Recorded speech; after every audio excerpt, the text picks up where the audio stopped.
Yeshua the Savior, Bible-based non-denominational ministry.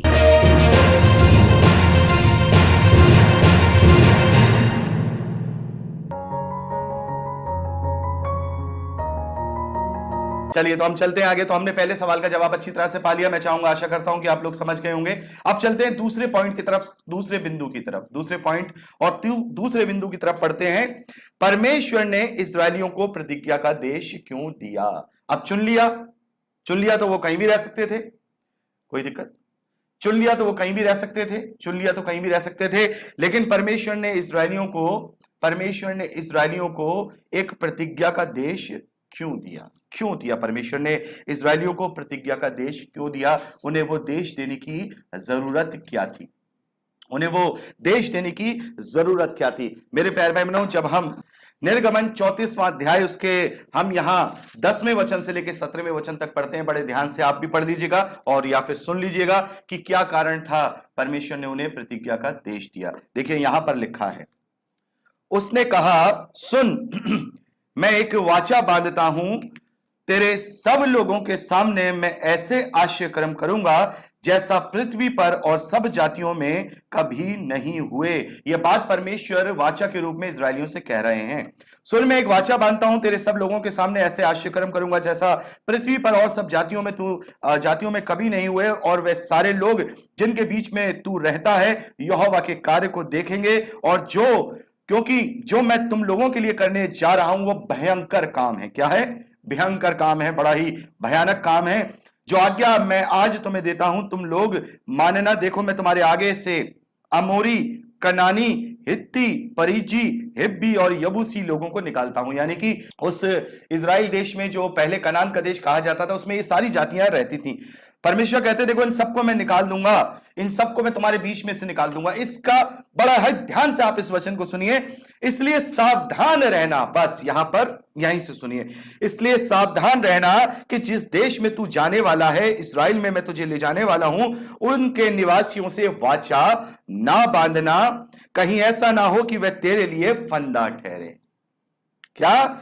उनके बीच में जब मैं तुझे उस इजराइल देश में भेज रहा हूं, तू किसी से वाचा मत बांधना, कहीं ऐसा ना हो तेरे लिए फंदा ठहरे, वरन उनकी वेदियों को गिरा देना, उनकी लाठों को तोड़ डालना, उनकी अशेरा नामक मूर्तियों को काट डालना, क्योंकि तुम्हें किसी दूसरे ईश्वर को दंडवत करने की आज्ञा नहीं, क्योंकि यहोवा जिसका नाम जलनशीन है और वह जल उठने वाला परमेश्वर है। ऐसा ना हो कि तू उस देश के निवासियों से वाचा बांधे और वे अपने देवताओं के पीछे होने का व्यभिचार करें और उनके लिए बलिदान भी करे, और कोई तुझे नेवता दे और तू उसके बलि पशु का मांस खाए। तू अपनी बेटियों को उनकी बेटियों को अपने बेटों के लिए लाए, और उनकी बेटियां जो आप अपने देवताओं के पीछे होने का व्यभिचार करती हैं, तेरे बेटों से भी अपने देवताओं के पीछे होने का व्यभिचार करवाएं। बड़ा समझ में आया क्यों प्रतिज्ञा का देश दिया था?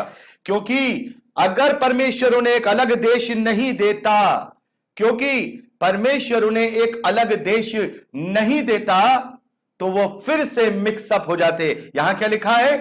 फिर से वो मिक्सअप हो जाते। अगर परमेश्वर उन्हें वहीं आशीषित करता रहता, भाई ठीक है, लेकिन उन्हें देश इसलिए दिया कि जितनी भी जातियां थी उनके बीच में से निकल जाएं, सारे गलत काम निकल जाएं। कोई मूर्ति पूजक नहीं, कोई देवता नहीं, कोई पराये देवता नहीं, कोई उनकी बेटी नहीं, कोई उनका बेटा नहीं, इस्राएलियों से किसी भी प्रकार का कोई संबंध नहीं रहे, एक अलग देश बन जाए ताकि मेरी व्यवस्था वहां बिल्कुल सुरक्षित होकर रहती रहे। क्योंकि मेरे प्यारे भाई बहनों, यदि इस्राएली मिक्सअप हो जाते, पूरी तरह से मिक्सअप हो जाते, तो वो परमेश्वर को भूल जाते, जैसा कि हम आगे इतिहास में पढ़ते भी है कि उनमें से बहुत सारे गोत्र परमेश्वर को भूल बैठे क्योंकि उन्होंने अपने आप को मिक्सअप कर लिया।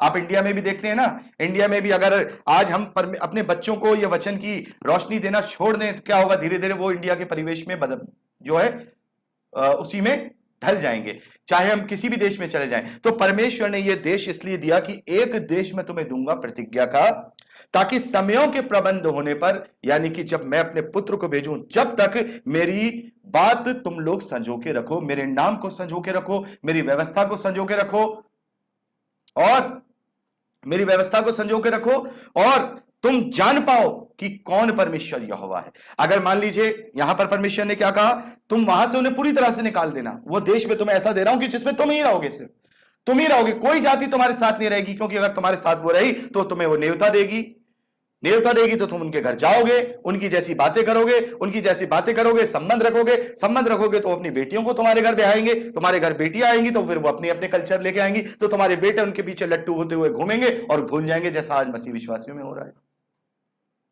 यह बड़ा कारण था परमेश्वर का कि परमेश्वर ने कहा मैं तुम्हें वो देश देने जा रहा हूं। मैं तुम्हें आशीष कहीं भी दे सकता था, लेकिन मैं देश तुम्हें इसलिए देने जा रहा हूं तुम्हारे कारण नहीं।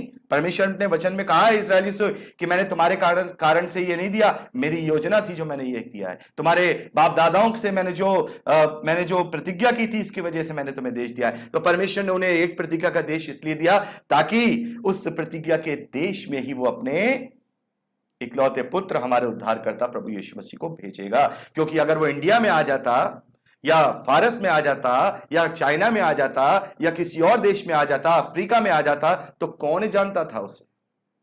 वो तो पर यही कहता फिरता, वो तो यही कहता। पहले तो उसे यह बताना पड़ता कि परमेश्वर कौन है।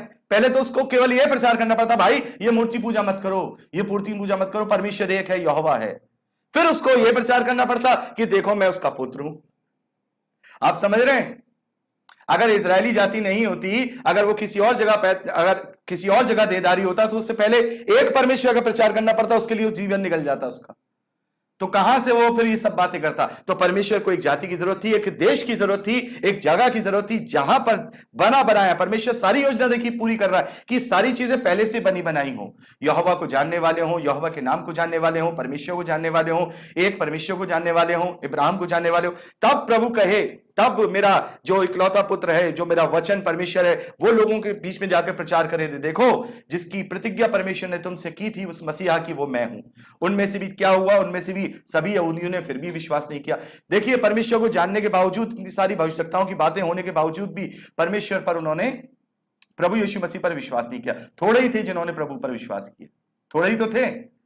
तो यहां पर हम देखते हैं कि परमेश्वर ने इसीलिए उन्हें ये देश दिया, और इसलिए दिया ताकि वो किसी में मिक्सअप ना होने पाए। और मैं आपको बताना चाहूंगा, इतिहास में जो हमारे साथ स्टडी ले रहे हैं वो जानते हैं कि क्या हुआ। इजरायलियों के 12 गोत्रों में से 10 गोत्रों ने यह किया। इजराइल 2 हिस्सों में बट गया, इजराइल का देश 2 हिस्सों में बट गया। ऊपर का देश 10 गोत्रों ने ले लिया, नीचे का देश 2 गोत्रों ने ले लिया। ऊपर वाले भटक गए, जो सामरिया वाले थे, वो क्या कर गए? वो लोगों ने अपने आप को भटक गए और वो पूरी तरह से यहोवा को भुला बैठे।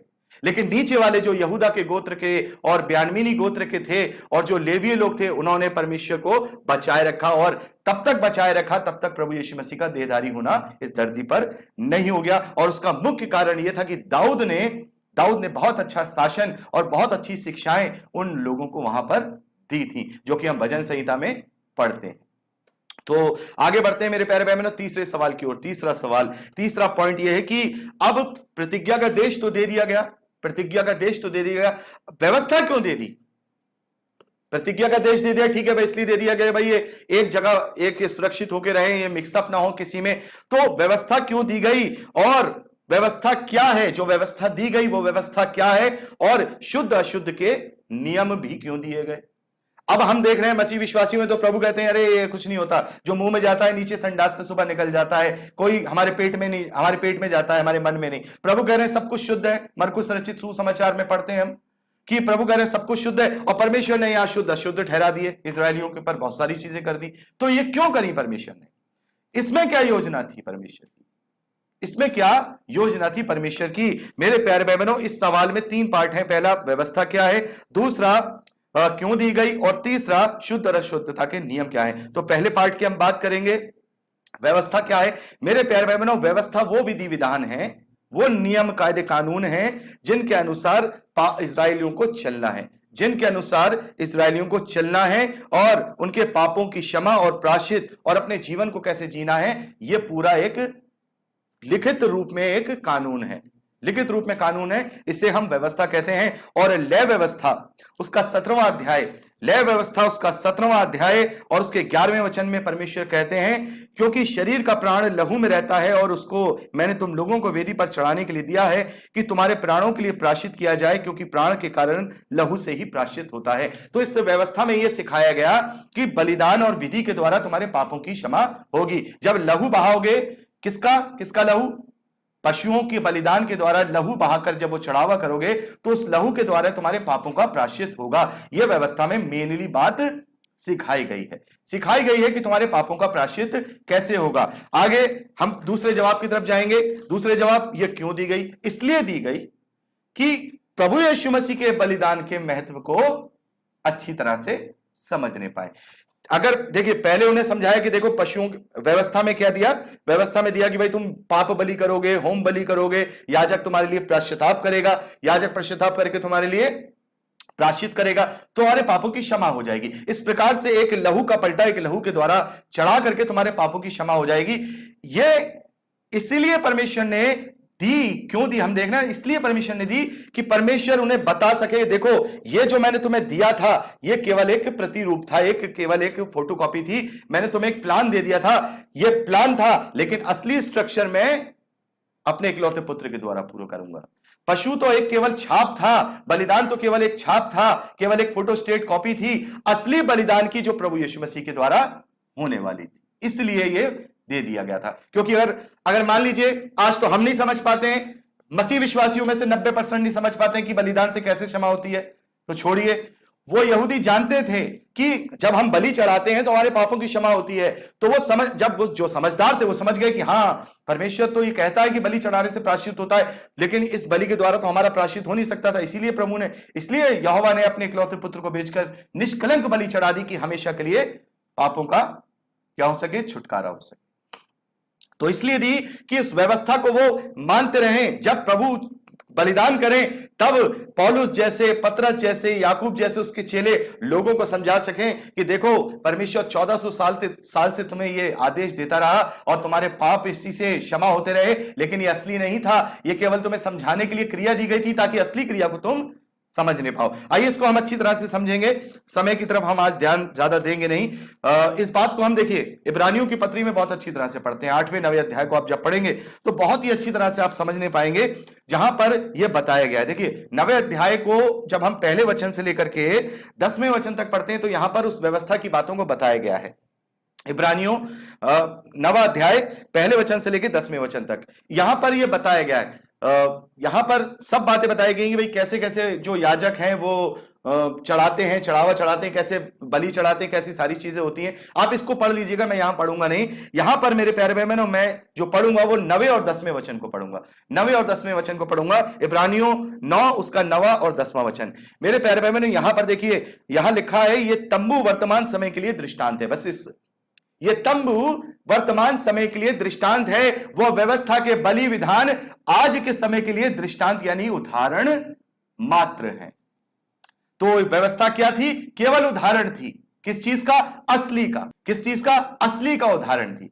व्यवस्था असली बलिदान का उदाहरण था। जो बकरों, बैलों और मेढ़ों का जो बलिदान हुआ करता था वो निष्कलंक मेमने प्रभु यीशु मसीह का दृष्टांत था, उदाहरण था कि उस उदाहरण के द्वारा कि जिस तरीके से बैलों और बकरों के लहू के द्वारा परमेश्वर ने तुमसे कहा कि तुम्हारे पापों की क्षमा होगी, वैसे ही असली निष्कलंक लहू बहाने के द्वारा तुम्हारे पापों की क्षमा होगी। देखिए आगे लिखा है दृष्टांत है जिसमें एक ऐसी भेंट और बलिदान चढ़ाए जाते हैं जिसमें आराधना करने वालों के विवेक सिद्ध नहीं हो सकते, क्योंकि वे केवल खाने पीने की वस्तुओं और भांति भांति के स्नान विधि के आधार पर शारीरिक नियम है जो सुधार के समय तक के लिए नियुक्त किए गए थे।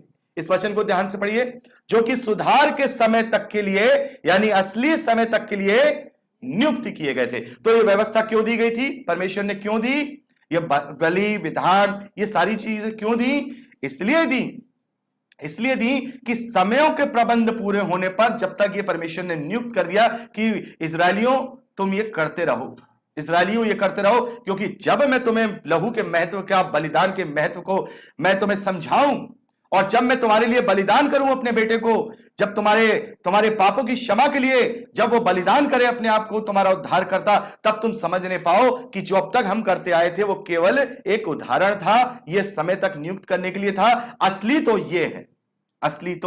ये है मेरे प्यारे भाई बहनों। जैसा कि मान लीजिए अगर कोई ताजमहल देखने जा रहा है और उसने कभी उसकी फोटो ही नहीं देखी हो, तो वो कैसे मानेगा कि वो ताजमहल है? फिर तो जाकर के किसी और चार मीनार पे खड़ा कर दीजिए और बोल दीजिए ताजमहल है, वो मान लेगा अच्छा ताजमहल ऐसा है। लेकिन किसी ने अगर वो ताजमहल की फोटो पहले देखी हो तो अगर चार मीनार पे जाके उसे खड़ा करके कोई गाइड बोले कि भाई ये ताजमहल है, तो वो सुनने वाला कहेगा भाई कि हमें बेवकूफ समझ रहे हो, हमने क्या ताजमहल की फोटो नहीं देखी, ये रही फोटो ताजमहल की, हमें ताजमहल लेके चलो। कहां ले आए वो? बहुत बार ऐसा होता है कि ताजमहल दिखाने के बहाने जो शहर से बाहर के कुछ चीजों को दिखा करके लोगों को गाइड लोग ले जाते हैं, उन्हें मालूम ही नहीं कि वो ताजमहल है। जिसने उसकी छवि जान ली वो असली को भी पहचान लेगा। तो प्रभु के बलिदान की छवि क्या है? प्रभु के बलिदान की छवि वो व्यवस्था है जो परमेश्वर ने इस्राएलियों को दे दी कि देखो तुम्हारा याजक होगा, तुम्हारा याजक तुम्हारे लिए प्रायश्चित करेगा, तुम्हारा याजक तुम्हारे लिए बलिदान करेगा और उसके द्वारा तुम्हारे पापों की क्षमा होगी। तो परमेश्वर ने इसलिए ये जो व्यवस्था थी इसलिए दे दी ताकि जब असली समयों का प्रबंध होने पर, पूरा होने पर परमेश्वर अपने इकलौते पुत्र को दे और जब वो बलिदान करे तो समझ जाए लोग कि हां, ऐसे हमारे पापों की क्षमा होती है, ऐसे हमें पापों से छुटकारा मिलता है, ऐसे हमें मृत्यु से छुटकारा मिलता है कि वो एक पाप बलि बन के हमारे लिए, प्रायश्चित बन के हमारे लिए बलिदान हो गया और उसने सच्ची वेदी पर चढ़ा दिया है। मेरे प्यारे भाई बहनों, आगे हम पढ़ना चाहेंगे इसी को 9वें अध्याय 11वें वचन से लेकर 12वें वचन तक बड़े ध्यान से सुन लीजिए। परंतु जब मसीह आने वाली अच्छी वस्तुओं का महायाजक होकर आया तो उसने और भी बड़े और सिद्ध तंबू में होकर, जो हाथ का बनाया हुआ नहीं अर्थात इस सृष्टि का नहीं और बकरे और बछड़ों के लहू के द्वारा नहीं पर अपने ही लहू के द्वारा एक ही बार में पवित्र स्थान में प्रवेश किया और अनंत छुटकारा प्राप्त किया। मेरे प्यारे भाई बहनों, समझ में आ रहा है? आप कमेंट करके बता सकते हैं। यहां उपस्थित लोगों को समझ में आ रहा है? जो बातें मैं यहां बता रहा हूं आप लोगों को समझ में आ रहा है? क्योंकि मैं कोशिश कर रहा हूं बहुत बड़ी बात को छोटी बात में लेकर के आने की। तो व्यवस्था क्या है बता दिया मैंने आपको। पापों से छुटकारा कैसे होगा, पापों से बलि विधान क्या है और व्यवस्था दी क्यों गई? केवल एक उदाहरण मात्र के लिए एक फोटोकॉपी दे दी गई कि देखो ये फोटोकॉपी पकड़े रहो, इसको करते रहो और जब असली तुम्हारे बीच में आए तो तुम समझ जाना कि ऐसे बैल बकरे के लहू के द्वारा नहीं पर हमारे प्रभु यीशु मसीह के बेशकीमती लहू के द्वारा हमारा पापों का छुटकारा होता है। हम ये बात जान पाए। अब बात करते हैं मेरे प्यारे भाई बहनों, बहुत ही महत्वपूर्ण बात, इसका तीसरा पार्ट इस सवाल का कि शुद्ध और अशुद्ध के नियम क्यों ठहरा दिए भाई? चलिए, व्यवस्था के जो बलि विधान है वो तो समझ में आते हैं कि भाई इसलिए ठहराए गए थे। शुद्ध और अशुद्धता के नियम क्यों ठहराए? शुद्ध और अशुद्धता के नियम क्यों ठहराए परमेश्वर ने? क्या पड़ी थी परमेश्वर की कि वो ये ना खाएं कि वो ना खाएं, ऐसे ना छुएं उसे ना छुएं, यह अशुद्ध है वो अशुद्ध है? प्रभु ने तो सब शुद्ध ठहरा दिया। तो परमेश्वर ने ये शुद्ध और अशुद्धता के नियम क्यों दिए? मेरे प्यारे भाई बहनों, पहली बात तो आप ये जान लीजिए कि परमेश्वर की दृष्टि में हमारा दुनियावी वाला जो जीवन है वो महत्वपूर्ण नहीं है। हमारे दुनियावी वाला जीवन जो है उसकी दृष्टि में महत्वपूर्ण नहीं है, क्योंकि ये जो शरीर है, हमारा जो जीवन है, ये विनाशी है। क्या है? विनाशी है। सबसे पहली बात आप समझ लीजिए, चाहे वो इजरायली हो, चाहे वो इजरायलियों से पहले के लोग हों, चाहे वो इजरायलियों के बाद प्रभु यीशु मसीह पर विश्वास करने वाले विश्वासी हों, उन सभी का जो ये शारीरिक जीवन है, संसारिक 70-80 साल का जो जीवन है, परमेश्वर की दृष्टि में कुछ भी नहीं है। क्योंकि परमेश्वर अनंत है, वो तो सालों से, आदि से और आदि तक रहेगा, हमेशा हमेशा रहेगा। तो ये 70-80 साल उसके लिए क्या हो सकते हैं? एक पल भर से भी कम। पतरस कहते हैं कि परमेश्वर की दृष्टि में हमारे 1000 साल ऐसे हैं जैसे कि एक दिन। पतरस कहते हैं कि परमेश्वर का एक दिन मानो हमारे 1000 साल, तो उसके लिए 70-80 साल क्या होंगे? मात्र 2-2 घंटे। तो क्या उसके लिए हमें परेशान होगा? तो उसके लिए हमारा ये शरीर का जीवन जो है कोई महत्व नहीं रखता। लेकिन इजरायलियों का जीवन परमेश्वर के लिए महत्व रखता था। क्यों रखता था भाई? वो शरीर, दुनियावी सेहत उनके लिए महत्व रखती थी, क्योंकि अगर इजरायली खत्म हो जाते तो प्रभु का, परमेश्वर की योजना कैसे पूरी होती? तो परमेश्वर चाहता था कि वे लॉन्ग लिव जिए, उम्र दराज जिए, सेहतमंद होकर जिए, अच्छे से जिए, शुद्ध और अशुद्धता के नियम पालन करके ये लोग जिए, बीमारियों से और विपत्तियों से दूर बने रहें। इसलिए प्रभु ने कह दिया, चिमगादड़ मत खाना, ये वाले जानवर मत खाना, ये खाना, कोई शव मत छूना। क्यों नहीं छूना? क्योंकि अगर शव छू लिया, ना जाने कौन सी बीमारी है। आज तो हम तो समझ सकते हैं, आज तो हम कोरोना काल में जी रहे हैं, न जाने कौन सी बीमारी है। तो कह दिया था किसी का शव मत छूना, और शव छू लो तो 7 दिन तक बाहर रहना, ये मत खाना, वो मत खाना। क्यों? क्योंकि इजरायली कहीं इन वायरस में, इन बैक्टीरियाज में, इन बीमारियों में फंस के खत्म ना हो जाए। इसलिए परमेश्वर ने कह दिया था भाई ये मत छुओ, वो मत छुओ, ये शुद्ध और ये अशुद्ध। आपको पता है मेरे प्यारे भाई बहनों, जो कोढ़ी हुआ करते थे उसे एक छावनी से बाहर रखा जाता था, कहीं ऐसा ना हो कि सांप सब में फैल जाए। लेकिन आज मसीह विश्वासी जो कुष्ठ रोग से पीड़ित होते हैं उनकी सेवा करते हैं। क्यों करते हैं? क्योंकि वो जानते हैं कि हमारा जीवन ये अब तो फैल जाए तो फैल जाए, मरना सबको है, फैल जाए तो फैल जाए, मरना सबको है, हमें तो अनंत जीवन के लिए जीना है। लेकिन परमेश्वर की दृष्टि में इस्राएलियों का जीवन बहुत महत्वपूर्ण बना था। और हम जानते हैं कोरोना कैसे फैला है, हम जानते हैं ना, चमगादड़ से फैला है। बाइबल में लिखा है, परमेश्वर ने कहा इस्राएलियों से चमगादड़ मत खाना, अगर नहीं खाते तो नहीं फैलता। तो परमेश्वर को इस्राएलियों की सेहत की बहुत चिंता थी, उनकी जिंदगी की चिंता थी, कहीं इस्राएली खत्म ना हो जाए, ये लॉन्ग लिव रहे, ये उम्र दराज रहे, ताकि 1400 साल तक ये मेरी बातों को लेकर चलते रहे। 1400 साल तक मेरी बातों को लेकर चलते रहे। कहीं ऐसा ना हो कि 1400 साल पहले ही देश इसलिए दे दिया, कहीं ऐसा ना हो मुझे भूल जाए। एक जगह रहो, किसी से घुलो मिलो मत, सबको नीचा समझो, अपने आप को ऊंचा समझो, ताकि ये मेरा नाम बना के रखें। और नियम कायदे कानून इसलिए दे दिए कि ये लोग सेहतमंद रहें, जीवते रहें, ताकि सेहतमंद रहें और हष्टपुष्ट भी रहे, ताकि दुश्मन भी आक्रमण ना करे और इनका जीवन खत्म ना हो। यह परमेश्वर की पूरी योजना थी। परमेश्वर की दृष्टि में इनका कोई मोल नहीं है कि आज अगर हम ये खा लें वो खा ले तो परमेश्वर में पाप। परमेश्वर कह रहा नहीं, मैं तुझे, बहुत सारे लोग सवाल कहते हैं कि भाई हम पोर्क खा सकते हैं कि नहीं। अरे परमेश्वर को क्या कुछ भी खाओ, उसको क्या मतलब, उसको तो यह है कि तुम्हारे आत्मा में क्या जा रहा है। लेकिन इजरायलियों के लिए था, इजरायलियों के लिए जरूर पाप ठहरा दिया उसने। क्यों? क्योंकि वो खाएगा तो उसमें से कैंसर वाले कीड़े तेरे पेट में आएंगे, और मैं नहीं चाहता कि इजरायली तुम अभी मर जाओ, तुम्हारी जिंदगी मेरे लिए महत्वपूर्ण है, तो वो पाप ठहरा दिया। लेकिन अब उसकी जरूरत नहीं थी, तो प्रभु यीशु मसीह ने इसे कह दिया अब कोई बात नहीं, अब सब काम खत्म हो गया, योजना पूरी हो गई, अब सब खा लो, कोई दिक्कत नहीं है। क्योंकि अब मैं तुम्हें इस संसार के जीवन से बचाने नहीं आया, मैं तुम्हें अनंत जीवन देने आया हूं। हालेलुया कहें, हालेलुया। अब मैं तुम्हें कोई 80 साल यहां जीवन देने नहीं आया, 80 साल का, 90 साल का, कि तुम इसमें स्वस्थ रहो, हंस पुष्ट रहो, बुजुर्ग हो, 90 साल के होके मरो। मरना तो तुम्हें है ही, मैं तो मरने के बाद शुरुआत देने आया हूं। हालेलुया। इसलिए प्रभु ने कह दिया शुद्ध अशुद्ध अब कुछ नहीं। ये केवल इजरायलियों के लिए था, टाइम पीरियड था, वो निकल गया। 1400 साल का टाइम निकल गया, मूसा से लेकर के प्रभु यीशु मसीह तक वो समय निकल गया। और इजरायली जाति को परमेश्वर ने बहुत ही मुश्किलों से, बहुत ही योजनाओं से वहां तक लेकर गया है। परमेश्वर ने बहुत मुश्किलें की, झेली है उनके लिए, उनको ताड़नाएं दी, उनको छोड़ा, तब तो जाकर के प्रभु यीशु मसीह तक वो नाम सजो के रख पाए, वरना ना जाने कब भूल गए होते, मर खप गए होते, अब तक तो मिक्सअप हो गए होते पूरी दुनिया की तरह, पता ही नहीं चलता कि ये इजरायली कौन है। और यही हुआ है। देखिए आज के समय में हम देखते हैं, जब प्रभु यीशु मसीह ने श्राप दिया ना, तो उसमें से आधे इजरायली तो आज जानते ही नहीं, हिंदुस्तान में भी रहते हैं, इंग्लैंड में भी रहते हैं, यूरोप में भी रहते हैं, ऑस्ट्रेलिया में भी रहते हैं, वो ये जानते नहीं कि हम इजरायली हैं, वो किसी ना किसी धर्म के हो चुके हैं। तो यही होता। तो परमेश्वर का ये बहुत बड़ा एक योजना थी, बहुत बड़ा एक उसकी युक्ति थी कि वो इजरायलियों से कह रहा है कि नहीं मत खाना, पोर्क मत खाना भाई, तुम्हें नहीं खाना है, ऊंट मत खाना क्योंकि उसमें बैक्टीरिया होते हैं। शुद्ध खाना खाओ जिससे तुम सेहतमंद रहो। तो मेरा विश्वास है कि हम इस तीसरे सवाल को भी अच्छी तरह से समझ गए, जिसके 3 पार्ट थे। मैंने आपको बता दिया कि व्यवस्था क्या है, क्यों दी गई, और नियम कायदे कानून जो खाने पीने के थे वो क्यों दिए गए। चौथा सवाल, अब बहुत ही इंपॉर्टेंट सवाल आ गया है। चौथा सवाल यह है कि परमेश्वर ने जब ये प्रतिज्ञा का देश दे दिया था इजरायलियों को, दे दिया था भाई कि तुम इसमें रहो, इसलिए दिया था। अभी हमने क्या देखा, किस लिए दिया, कि वो एक होकर रहे, कहीं उनके बीच में मिक्सअप ना हो जाए लोग, वो परमेश्वर का नाम ना भूल जाएं। तो फिर उसी परमेश्वर यहोवा ने वो देश क्यों उजाड़ दिया? सवाल आता है ना कि परमेश्वर ने दिया था तो फिर परमेश्वर ने क्यों उजाड़ दिया?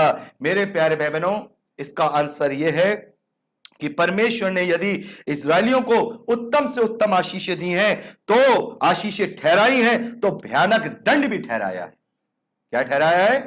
भयानक दंड भी ठहराया है, ताकि वो भटक ना जाएं।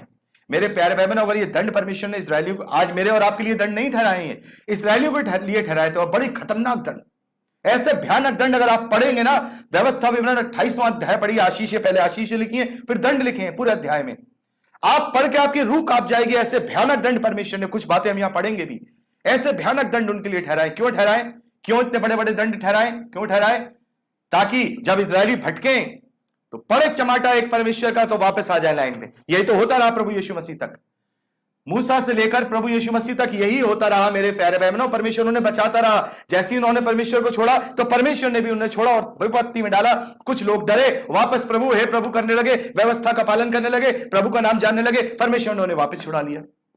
यही सिलसिला चलता रहा प्रभु यीशु मसीह तक, यही सिलसिला चलता रहा। तो परमेश्वर ने अगर इजरायलियों को उत्तम आशीषें ठहराई थी, इजरायलियों के लिए एक बहुत बड़ा देश ठहराया था, उत्तम भाग ठहराया था, तो परमेश्वर ने उनके लिए भयानक भयानक दंड भी ठहराए थे आज्ञा ना मानने के, ताकि वो भटक ना पाए और वापस अपना मन फिराएं और वापस से परमेश्वर का नाम शुरू हो जाए। मेरे प्यारे भाई बहनों, एलिया भविष्यद्वक्ता के समय में केवल 7,000 लोग ही बचे थे इजरायली, जो सच्चे थे। इजरायली तो बहुत थे, आहब भी इजरायली था और दूसरे लोग भी इजरायली थे, और जो उस वक्त एलिया भविष्यद्वक्ता थे वो भी इजरायली थे, लेकिन वो सब बाल के देवताओं के पीछे चलने लगे थे और अकेला एलिया बचा था। और जो आहब की जो पत्नी थी इजाबेल, उसने जो है ना जाने कितने प्रभु के भविष्यद्वक्ताओं को, परमेश्वर के भविष्यद्वक्ताओं को जान से मरवा दिया। अकेला बचा था। कौन? एलिया अकेला बचा था और रो रहा था बेचारा। आप पढ़ेंगे पहला राजा में, वो रो रहा था बेचारा कि हे परमेश्वर ये क्या हुआ, मैं तो अब अकेला हूं और वो तो मुझे भी मरवा देगा, इजाबेल और आहब। तब परमेश्वर ने कहा तू शांत रहे, अब 7,000 अभी बाकी हैं।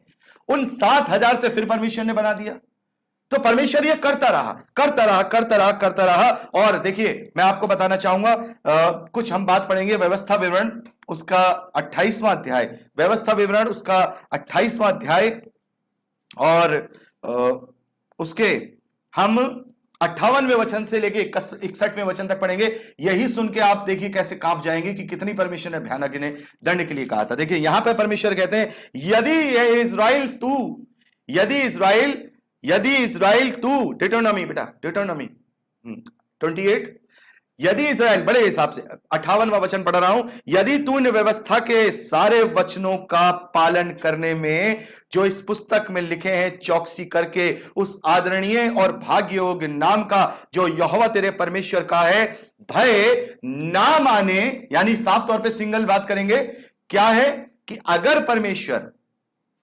परमेश्वर ने जो तुम्हें बातें बताई हैं, अगर उन बातों को तुम नहीं मानोगे, इज़राइलियों अगर तुम मेरी बातों को नहीं मानोगे, तो यहां पर देखिए परमेश्वर उनसे कहते हैं, तो यहोवा तुझको, किसको? इज़राइल के वंशियों, तुझको और तेरे वंश को, बड़े ध्यान से, अनोखे दंड देगा। अनोखे दंड देगा वह, और अनोखे दंड देगा वह दुष्ट और बहुत दिन रहने वाले रोग, भारी भारी दंड होंगे, और वह मिस्र के उन सब रोगों को फिर तेरे ऊपर लगा देगा जिससे तू भय रखता था, और वह तुझ में लगे रहेंगे। और जितने रोग या बीमारियां आदि दंड से इस व्यवस्था की पुस्तक में नहीं लिखी हैं, उन सभी को भी यहोवा तुझको यहां तक लगा देगा कि तेरा सत्यानाश हो जाए। परमेश्वर ने क्या कहा? यदि तुम मेरी व्यवस्था पे नहीं चलोगे, मेरी बातों को नहीं मान के चलोगे। क्यों इतनी भारी बातें परमेश्वर ने की? हमारे प्रभु ने तो कभी ये नहीं कहा कि नहीं चलोगे तो मैं तुम्हें इस धरती पर यही दूंगा। वो तो कहता है अनंत जीवन में तुम्हारा न्याय किया जाएगा। तो परमेश्वर भी उनका अनंत जीवन में न्याय कर देता। जबरदस्ती उन्हें यहां बेचारों को दंड क्यों दे रहा था? अभी क्यों नहीं दे देता है? अभी क्यों नहीं देता था? उस वक्त क्यों देता था? उस वक्त इसलिए देता था क्योंकि परमेश्वर चाहता था कि ये लोग बार बार अगर गिर रहे हैं तो मैं इन्हें सुधार सकूं इन भयानक दंड के अनुसार। और देखिए 64वें वचन में लिखा है, और यहोवा तुझको पृथ्वी के छोर से लेकर उस छोर तक सब देशों के लोगों में तितर बितर कर देगा। तो मेरे प्यारे भाई बहनों, जब इस्राएलियों ने परमेश्वर को त्याग दिया, परमेश्वर को छोड़ दिया, अपने बेटों के विवाह और अन्य जातियों की बेटियों से किए और उनके देवी देवताओं के पीछे चलने लगे, तो परमेश्वर ने भी उनको छोड़ दिया। और ऐसा वैसा नहीं छोड़ा, अच्छी खासी मरम्मत करके छोड़ा उन्हें। हर तरफ से फंस गए। हर तरफ से देखिए, हम पढ़ते हैं इतिहास के अंदर अशूरियों को, माफ कीजिएगा, जो ऊपर का जो सामरिया का देश था इजराइल का, उसको अशूरियों के हाथ बंधुआई में डाल दिया, और नीचे का जो देश था यहूदा का देश बेबीलोन के हाथों में बंधुआई में डाल दिया। तो क्या हुआ उसके बाद? जब परमेश्वर ने उनके देश को उजाड़ा तो क्या हुआ? तब उनकी आंखें खुली। तो उनकी आंखें खुली, ये क्या हुआ? 70 साल की बंधुआई उनके लिए रही। 70 साल की बंधुआई यहूदियों के लिए रही। हम यिर्मयाह भविष्यवक्ता में पढ़ते हैं, यिर्मयाह भविष्यवक्ता की पुस्तक में 70 साल तक वो लोग क्या करते रहे? परमेश्वर को दुहाई देते रहे, व्यवस्था का पालन करते रहे, कहते रहे कि नहीं हम सब वही करेंगे, सब वही करेंगे। तो परमेश्वर ने फिर उन्हें उनकी बंधुआई से छुड़ाकर वापस यरूशलेम पहुंचा दिया। हम पढ़ते हैं एस्तर, नहमीया की पुस्तक, एस्तर की पुस्तक और एजरा की पुस्तक हम पढ़ते हैं। तो मेरे प्यारे भाई बहनों, इसीलिए उजाड़ा ताकि परमेश्वर की क्या हो जाए?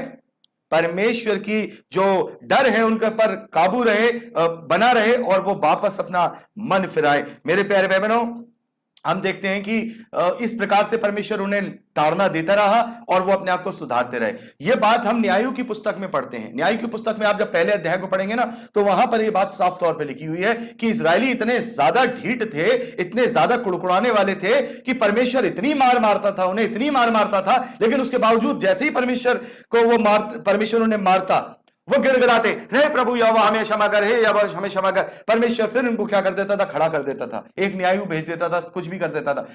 थोड़े दिन के बाद फिर भूल जाते थे, थोड़े दिन के बाद फिर भूल जाते थे परमेश्वर को, भूल गए, फिर मूर्ति पूजा, देवता, फिर परमेश्वर उन्हें छोड़ देता, ताड़ना देता, मार देता, सही रास्ते पे लाने की कोशिश करता। यही सिलसिला मेरे प्यारे भाई बहनों, यही सिलसिला अगर हम इतिहास में देखेंगे, यही सिलसिला प्रभु यीशु मसीह तक चलता रहा कि यहूदी परमेश्वर को छोड़ते रहे, परमेश्वर उन्हें ताड़ना देता रहा, उन्हें डांटता रहा, और यहूदी फिर सुधरते रहे, और ऐसे करते करते करते करते करते प्रभु यीशु मसीह तक कैसे ना घसीट घाट के खींच तान के परमेश्वर उन्हें वहां तक ले आया कि प्रभु का समय आ गया। खींच तान कर परमेश्वर उन्हें वहां ले आया, और उस वक्त बहुत थोड़े ही यहूदी यहूदा के देश में रहा करते थे जहां प्रभु यीशु मसीह का जन्म होता है, यरूशलेम बैतलहम के गांव में। तो बहुत कम यहूदी वहां पर रहा करते थे, और बाकी जितने और इजरायली थी वो सब भटके हुए थे। प्रभु ने तभी तो कहा कि मैं इजराइल की खोई हुई भेड़ों के लिए भी आया, इजराइल की खोई हुई भेड़ों के लिए आया हूं। तो उस वक्त खींच तान के परमेश्वर ने वहां कुछ व्यवस्थापकों को बचा के रखा, मार मार के उन्हें सीधा कर करके उन्हें वहां तक पहुंचाया। लेकिन अब परमेश्वर ने उनका राज्य वापस खड़ा नहीं किया।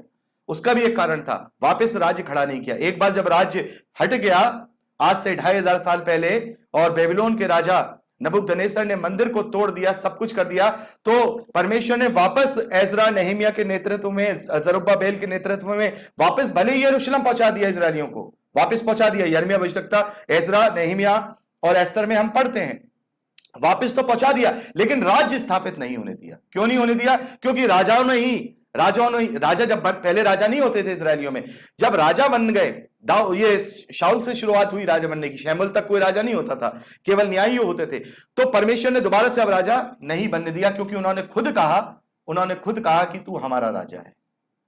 हमारे पुरखों ने गलती की जो राजा मांगा, तो परमेश्वर उन्हें वापस ले गया। इजराइल में से पहले बंधुआई चले गए थे, दानियल, ये सब उसी बंधुआई में थे जो बेबीलोन गए थे। तो परमेश्वर ने क्या किया? इन्हें वापस जमा किया, वापस इकट्ठा किया। जैसे परमेश्वर कहता है यदि तुम मेरी ओर फिरोगे तो मैं वापस तुम्हें दुनिया के छोर से, कोने कोने से वापस फिर से इकट्ठा करूंगा।